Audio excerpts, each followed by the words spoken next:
Alhamdulillah binikmatil Islam wal iman wa binikmatil ikhlas.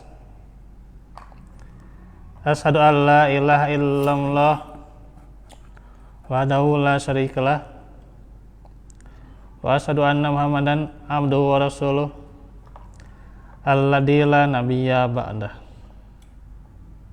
Alhamdulillah, ikhwatu fillah, kita dalam majelis ilmu yang seperti biasa di Selasa sore ini menjelang maghrib, yang kita rutinkan sebagai pelajaran tentunya di madrasah ini. Dan pula kita berdoa supaya sahabat-sahabat kita, saudara-saudara kita seiman, seislam tentunya, dalam rangkaian akidah yang tetap, akidah Islam, saudara-saudara kita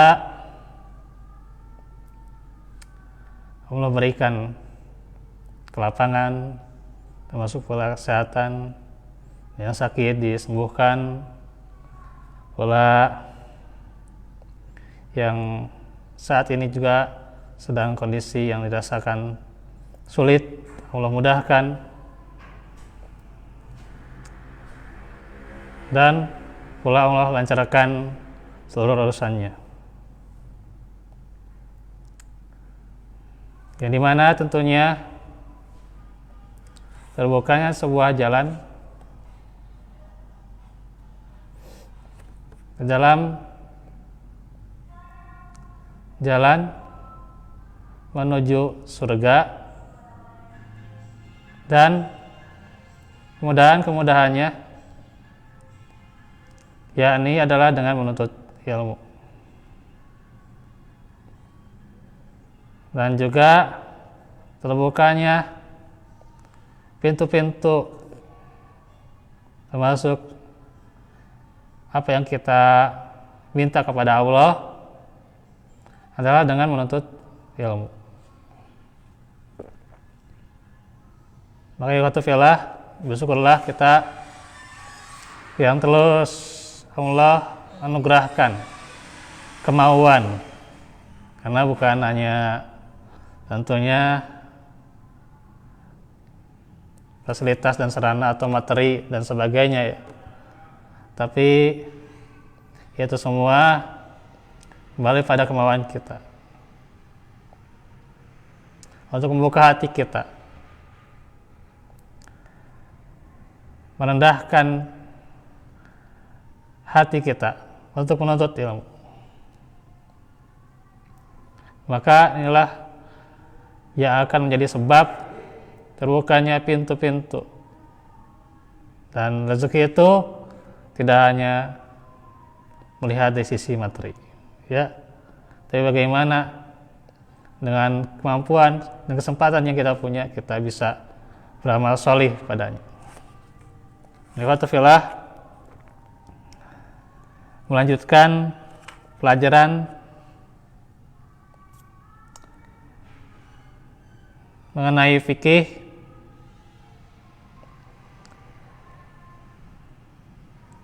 di bulan kemarin. Kita membahas bagaimana kaifiat mandi janabah, dan kita selesaikan hari ini ya. Mungkin masih ingat ya dari tata cara apa yang dijelaskan kemarin tuh ya. Ya, walaupun saya menjelaskan dari beberapa redaksi atau referensi ya, sekarang juga bagaimana referensi yang berbeda ya.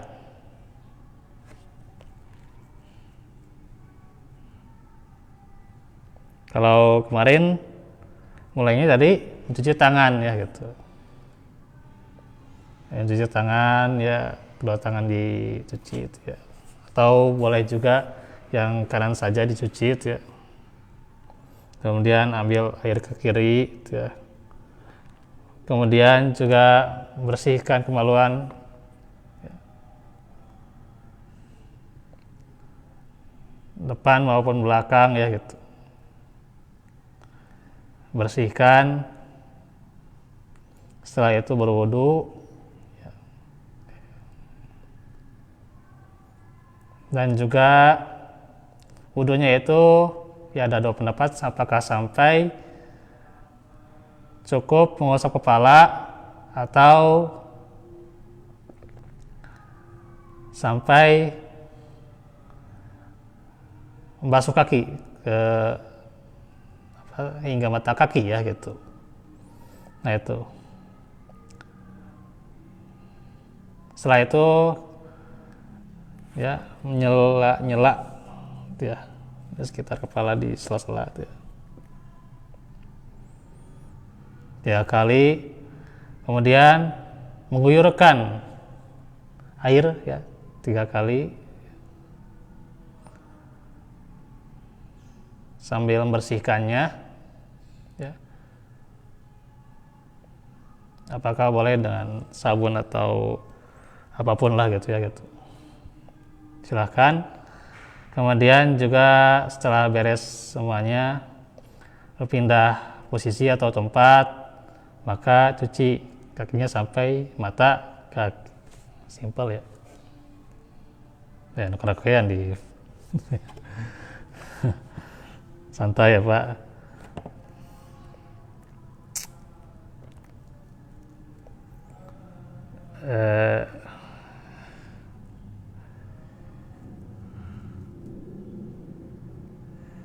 Nah itu ya.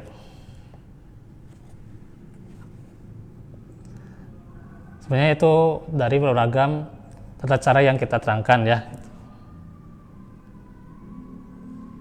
Ya bagus kalau mau bikin misalnya video tutorial di janabah. Bagaimana tata caranya ya gitu. Dari awal sampai ke akhir bagus ya, kalau memang sudah ini ya.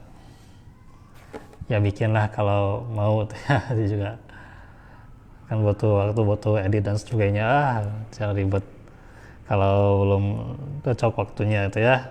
Ini juga kadang tidak ada edit, cuman ya sampulnya doang itu ya gitu.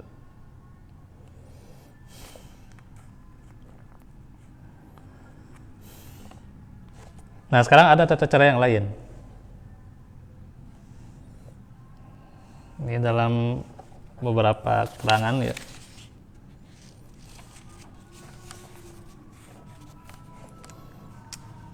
Tentang kaifiat mandi. Kembali lagi bahwa rukunnya tidak sah ya, yang namanya mandi, kecuali dengan 2 perkara, yaitu menghadirkan niat dalam hati dan menyiram seluruh tubuh dengan air disertai dengan berkumur, membersihkan lubang hidung atau istinsyak, dan memijat-mijat tubuh dengan tangan ya. Adapun mandi yang sempurna mencakup seluruh sunnah dan kewajiban sesuai dengan mandinya Rasulullah itu ya.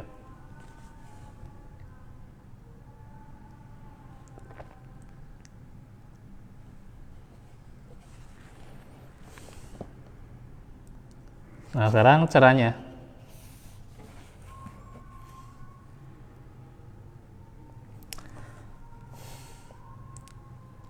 Nah setelah menyiramkan air pada tubuh ya, lalu menggosoknya dengan sabun, maka mulailah dengan menghadirkan niat. Nah di sini mulainya itu dari menyiramkan air pada tubuh. Jadi air itu disiramkan dulu, digosok dengan sabun ya. Terus niat ya. Setelah niat ya untuk mandi besar tuh ya, lalu cucilah kedua tanganmu 3 kali. Nah di sini dituliskan 3 kali. Kalau saya kemarin Abdurrahman bin Nasir As-Sa'di sekalipun tidak apa-apa ya, karena peringkas waktu juga tata caranya ya efektif dan efisien ya gitu. Nah, cuci kedua tanganmu 3 kali kalau sini ya. Kemudian cucilah kemaluanmu dan najis-najis yang menempel di tubuhmu. Setelah itu berwudulah secara sempurna seperti engkau berwudu untuk sholat. Ya.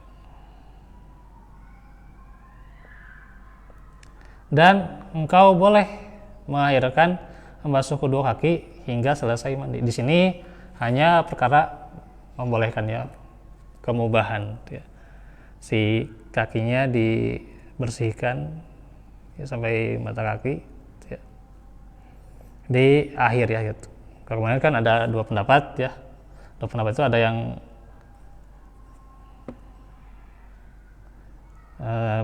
sekalian dengan wudhu ya gitu. Ada yang pas di akhir ya gitu. Tapi emang lebih kuatnya yang pas di akhir ya, lebih cenderung ya. Kemudian menggosok gigi hingga bersih karena ia akan menyucikan mulut dan mendatangkan keridhaan Allah ya gitu ya. Jelas ya hadisnya dengan hadis tentang siwak ya gitu.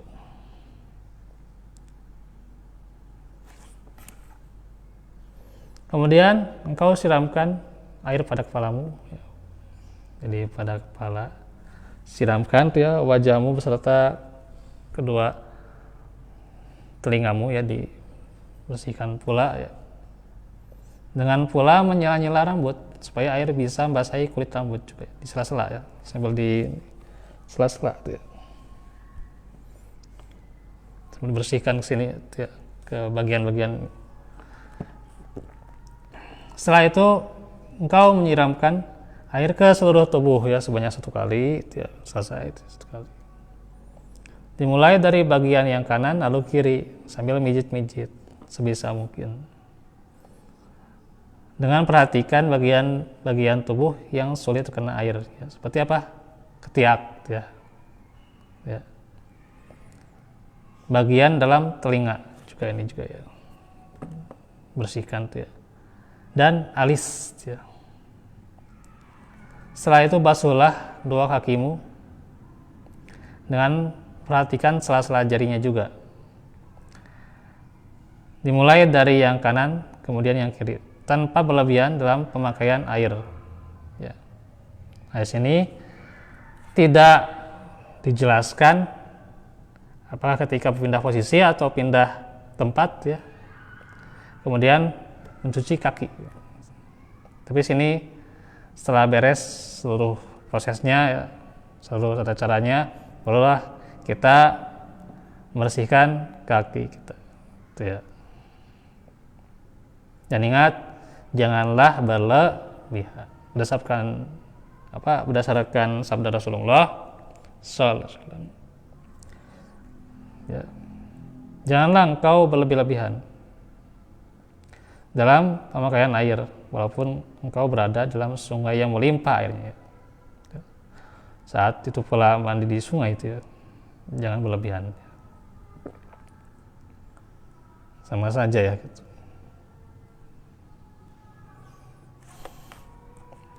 Tidak boleh berlebihan ya. Begitu pula kan telah dijelaskan sebelumnya mengenai wudhu ya. Itu juga tidak boleh berlebihan ya. Dengan secukupnya saja ya, sewajarnya saja. Nah itu ya. Dan di sini sebenarnya ada juga ya di penjelasan hikmah syariat thaharah ya.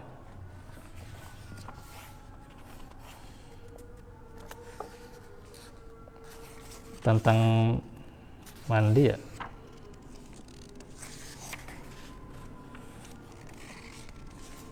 Sebenarnya saya baru lihat di belakang-belakangnya ini ya.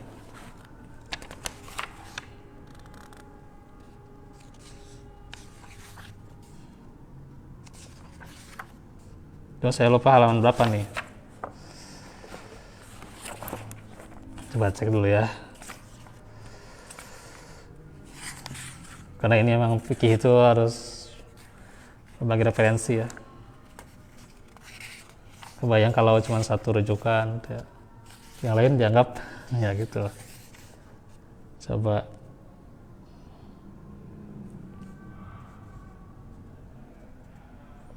bagian ke berapa ya, saya cek dulu ya.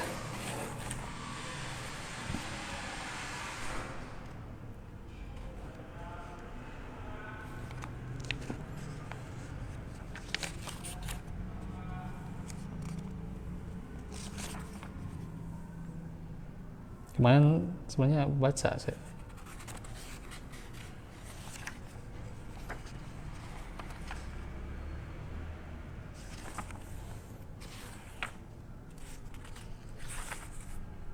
Oh, yang ada itu yang mewajibkan mandi, yang disunahkan mandi ya. Ada di sini juga tata caranya ya. Nah ini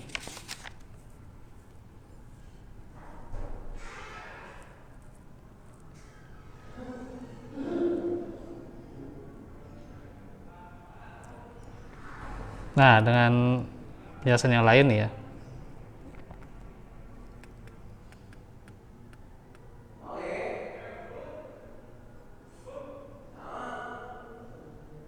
Nah, termasuk juga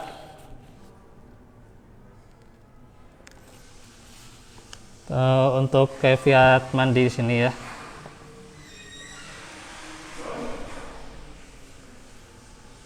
Sebagian memulai dengan basmalah ya gitu. Ya baca Bismillahirrahmanirrahim. Kalau mencuci kedua tangannya sebanyak 3 kali, kemudian beristinja, sudah dijelaskan ya, membersihkan kotoran ya yang ada di kemaluan dan menghilangkan najis jika menempel ya. Kemudian berwudu seperti wudunya sholat, sudah dijelaskan. Kecuali di sini ya dijelaskan basuh dua kakinya ya yang diakhirkan. Kemudian menuangkan air di atas kepala 3 kali, lalu tuangkan air pada tubuh bagian kanan 3 kali dan bagian kiri 3 kali. Kemudian memijat-mijat tubuh bagian depan, menyela rambut, kepala dan jenggot agar air bisa membasahi bagian kulitnya ya.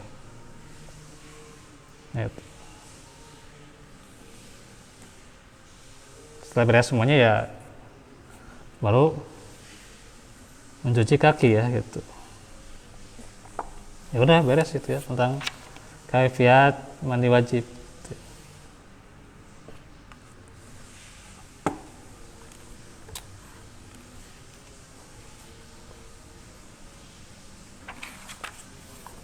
Kalau ada silakan diskusi dulu ya sebelum kita ke pelajaran yang lain, masih seputar mandi wajib karena ini masih panjang juga ya.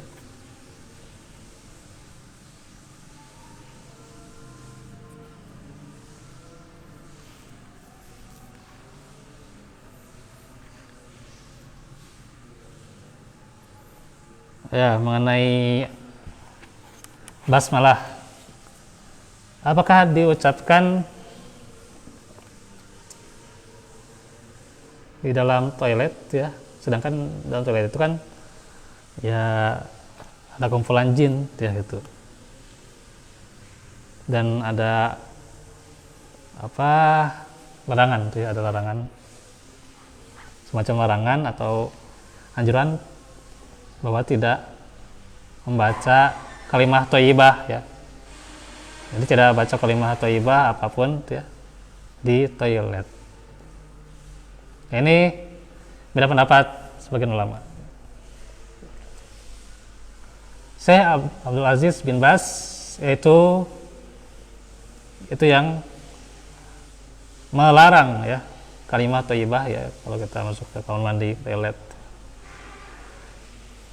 Tidak boleh ada kalimah thayyibah ya, mengucapkan basmalah ya. kamu harus beri selawatan gitu ya. Gitu ya, apalagi kalau kelima yang itu terlarang ya, hal-hal karena sia-sia misalnya seperti nyanyi gitu ya, ada itu ya. Saya ada yang suka nyanyi di toilet, nah itu kamu itu ya. Jadi kalaupun ada pembicaraan ya sebelumnya saja ya gitu. Itu ya. Jadi kalau saya Abdul Aziz bin Baz melarang tuh ya. Itu. Tapi kalau saya Saimin mengecualikan. Jadi seluruhnya dilarang ya. Termasuk kalimat thayyibah kecuali bismillah. Termasuk juga bismillah ketika wudhu.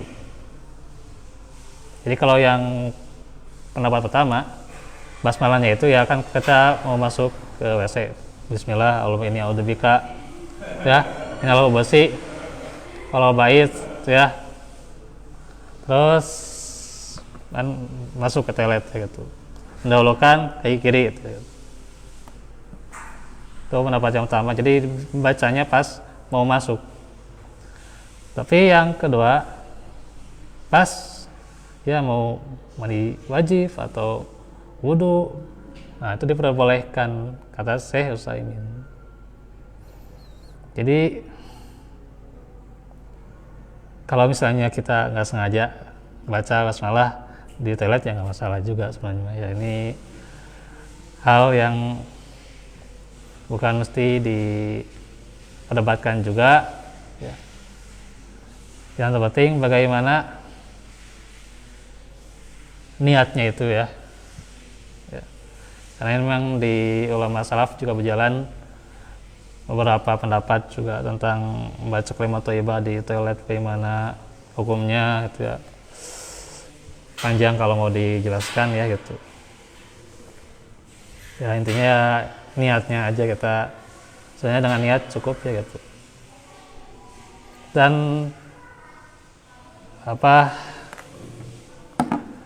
kalimat thayyibah tuh ya, itu bahwa kita sudah mengucapkan Allahumma inni a'udzubika minal khubuthi wal khaba'its, itu juga sudah mengucapkan kalimat Allah ya gitu, di depannya gitu. Sebenarnya sudah cukup juga ya. Tapi kalaupun misalnya masih ingin mengikuti, bolehkan bismillah ya, hanya bismillah saja, tapi ya silakan saja. Tidak ada rujukannya juga ya gitu. Jadi kita berlapang untuk masalah ini ya gitu.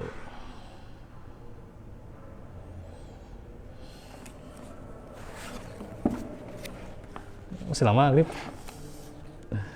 Saya ingin menjelaskan perkara yang lain, saya kalau nggak ada lagi diskusi.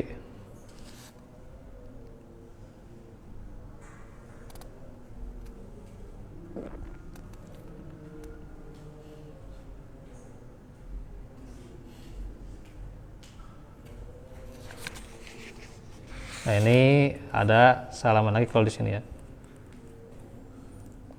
tentang mandi wajib.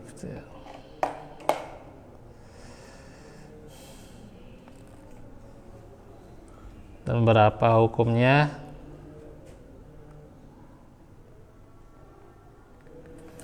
Nah ini juga nanti kita perlu juga ya untuk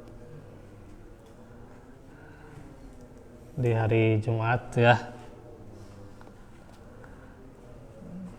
dia ngebahas.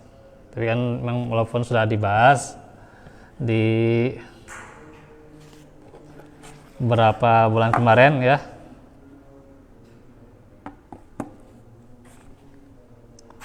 tentang bagaimana apakah sunnah atau wajib ya, dan ya beda pendapat ya, ada yang menyatakan sunnah, ada yang menyatakan wajib juga kan gitu ya. Intinya mah bagus diamalkan ya gitu ya, lebih kuatnya sunnah tuh ya gitu. sudah diterangkan semua. Sama mandi Jumat itu karena kan secara khusus ya beda dengan mandi biasa yang ya misalnya sudah melakukan perkara-perkara sunnah yang lain tuh ya gitu. Karena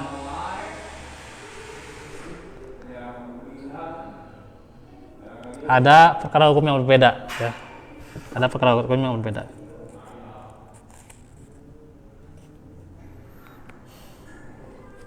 Mandi Jumat itu ya, nih perkaranya sedikit saya jelaskan ya, 5 menit lah cukup. Itu cukup 1 kali mandi ya, cukup 1 kali mandi. Ya baik misalnya untuk janabah, untuk misalnya kan sudah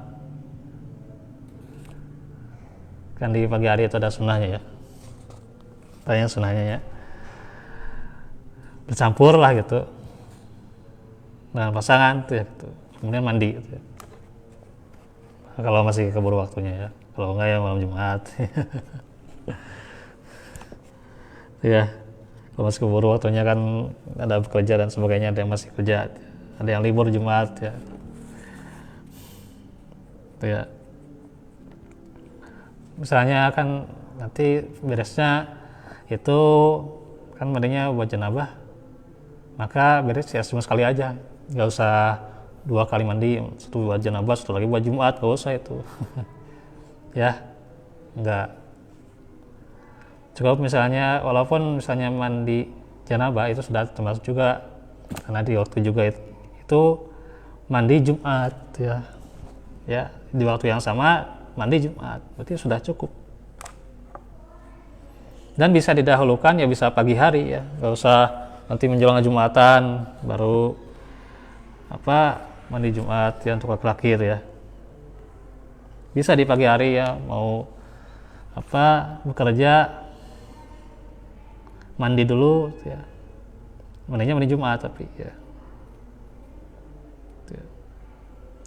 Begitu juga hari raya ya, sama ya, itu cukup 1 kali ya. Karena Jumat juga hari raya sebenarnya ya gitu. Walaupun cuman misalnya berniat untuk salah satunya ya, niatnya cuman mandi janabah saja ya nggak masalah tuh ya, gitu. Karena pas itu sekalian hari raya atau hari Jumat juga pas-pasan tuh ya gitu. Karena ada juga fikih itu ya, kalau misalnya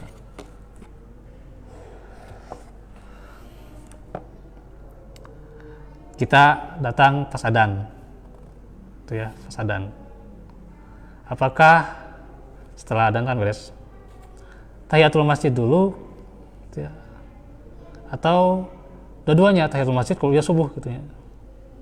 Nah, para ulama menjelaskan bahwa tata cara Nabi itu, kaifiat Nabi itu cukup qobliyah subuh saja, karena kan sudah termasuk juga kalau kita tidak sebelumnya nggak duduk ya, berarti itu termasuk juga tahiyatul masjid. Jadi itu kudu 2 kali itu ya, ya tahiyatul masjid terus qobliyah subuh ya, enggak juga itu ngerepot tuh. Baik kalau misalnya setiap rakaatnya itu panjang gitu kita bacanya di sholat sunat, repotnya ke siapa? Muadzin tuh ya, ya kira komatna gitu nah, gitu ya, kasihan tuh muadzinnya gitu. Nggak kasihan juga yang lain, misalnya kalau udah mau berangkatnya setelah sholat subuh dan sebagainya, itu kan cukup repotkan sekali ya gitu. Hanya cukup qobliyah subuh saja gitu. Karena itu juga nanti termasuk pahala tahiyatul masjid ya, nggak usah 2 kali itu ya, tahiyatul masjidnya qobliyah subuh ya itu ya.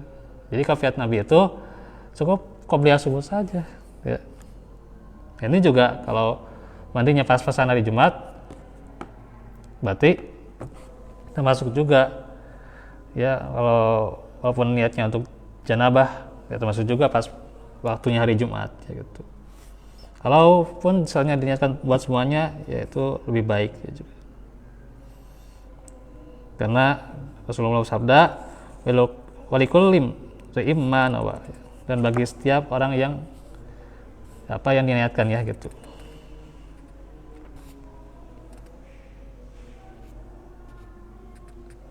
Tapi kalau misalnya mandi janabah lalu tidak berwudu, ya itu sudah cukup, nggak usah wudu lagi gitu ya gitu. Kecuali kalau batal ya, batalnya ya batal anggota atau batal seperti batalnya wudu lah gitu. Ya itu harus wudu. Tapi kalau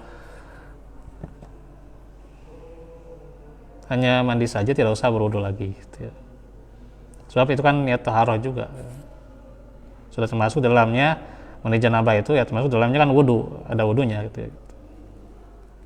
Tapi kalau mandi Jumat, nah itu nggak bisa mewakilin ya.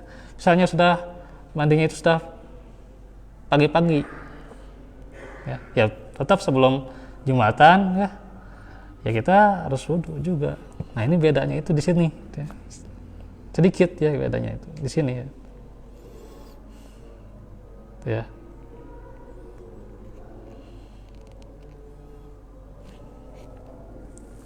Gitu.